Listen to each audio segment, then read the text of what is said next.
for people who are listening who don't understand rounds, when you're talking about rounds and like raising rounds, what can you share with from like a startup perspective of like raising funds from a round? Companies can be bootstrapped, like your company, right?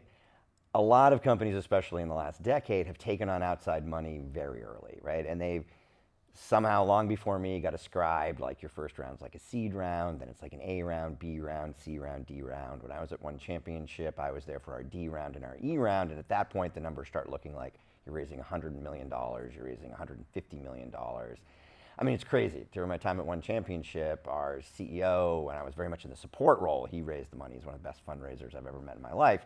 Raised $250 million during the pandemic, right? Wild. You know, that world has had quite a bit of a reset, you know, since the back half of 2022. We're raising a much more modest early round. Yeah, and that idea of raising raising funds, it's like making people believers in what you're going to do. Yes, because at this point, you're not buying a balance sheet, right? Especially at the stage of the company that ClashTV is at. You're buying, as it's been explained to me, people are buying an idea and a management team and potentially a sector, right? That those are the three biggest points. And I hear varying, you know, balances of those from varying VC. For some, the idea is first, the team is second.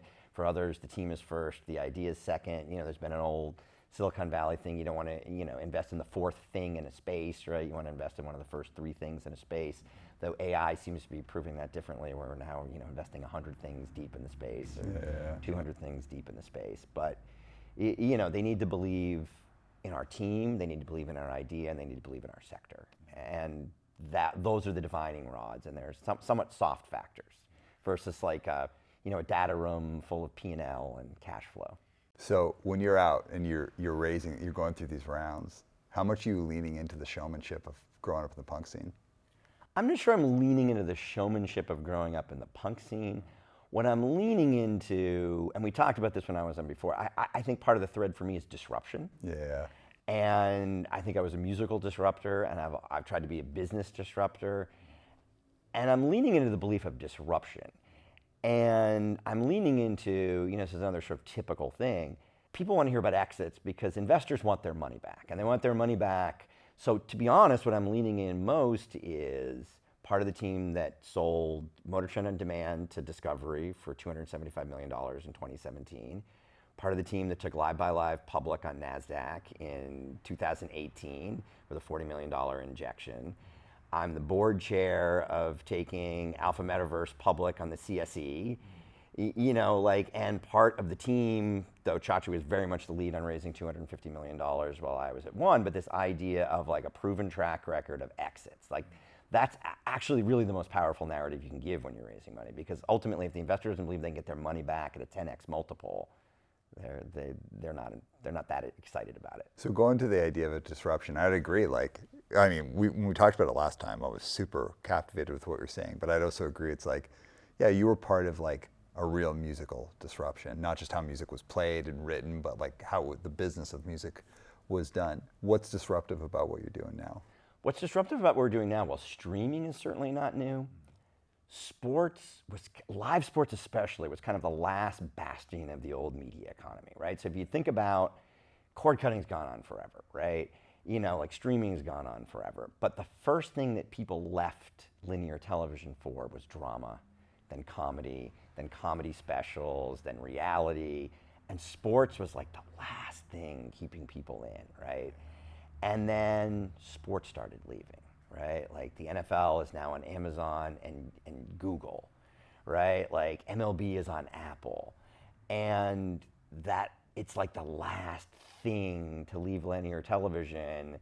And it's been increasingly disruptive, especially as you move down market to like these high passion sports, because again, okay, cable had already lost the NFL, but they were hanging on to like, you know, the AAA baseball league and like, you know, the college athletics and all that stuff. And now those places are looking for direct-to-consumer homes. And so it's the last bit of disruption. I mean, I think about, you know, I've been in the sports space since 2019. When I started at One Championship, our television deal in the US was with Turner, and most of our television ratings around the world were linear.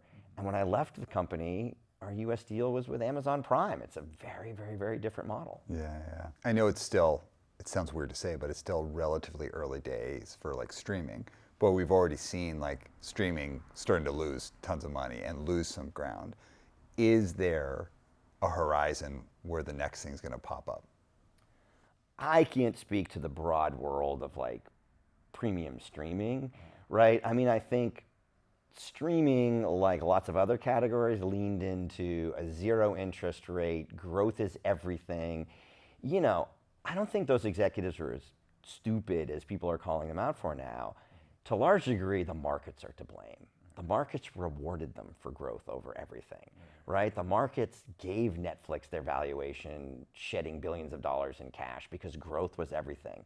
The markets told them growth was everything. Like they didn't wake up in the morning and say growth is everything. They were rewarded for growth is everything. They were rewarded for making too many shows, right? And so I think we're just going to see a retrenchment back to we're going to make less content. We're going to be more reasonable about what we spend on content. We're potentially going to rebundle some things, right? And so you think about a lot of these companies have like 2 and 3 streaming services, that's 2 and 3 backends. You're already seeing it come together, right? You're already seeing like Paramount Plus and Showtime come together, right? You're already seeing like the Disney bundle of like, you know, Disney Plus plus Max plus ESPN Plus all coming together.